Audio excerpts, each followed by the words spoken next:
Friends, this is the B-side for the Pale Wave song Red. So, one thing off the gate that I want to mention is that this is the song that's the inclusion of surprised me the most. I told myself I wanted to only do 15 songs and try not to filter what made it into the playlist. And so this made it in. And so I decided I didn't want to remove it. I was just surprised. To me, a lot of Pale Wave songs have that moment of ecotone we've talked about. Off the top of my head is the released version of Heavenly. Heather Baron Gracie sings, I want to waste away with you, after she sings about having a perfect night with her partner, which to me is a real ecotone from this very tender moment to talking about wasting away, right? It's a, to me, dramatic tone shift from saying, this night is electric and I won't forget it. You're so heavenly. So I want to waste away with you. And a lot of Pale Wave songs have that moment for me. Another example, oh, none is, yeah, is that. And so I kept waiting as I listened to Red from for this moment of ecotone where the vibes of the song go from joy and love to mourning. I kept listening to the song over and over again to try to find a moment of this ecotone, and it kept defying me, which intrigued me more and more because I never had the sense I wanted to remove it from this playlist, right? It made it in, and so here it is. This is the song that makes me think of morning.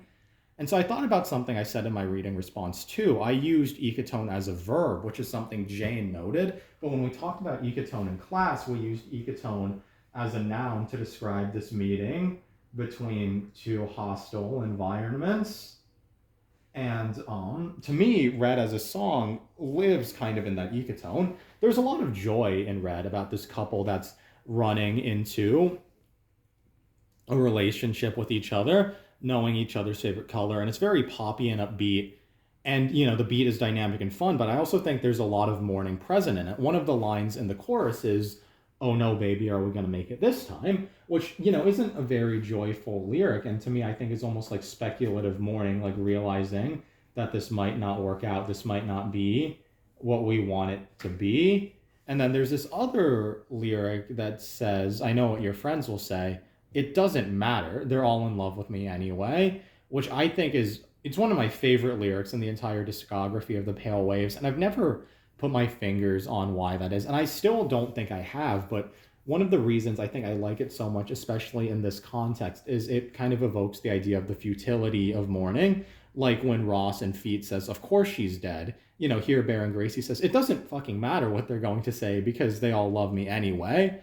Or there's this other moment in the song where she talks about taking hearts that shouldn't belong to her, which I also think is another bit of mourning. And this idea that they might not make it, but they love each other, and no mourning is going to change that, which I think is just really fascinating.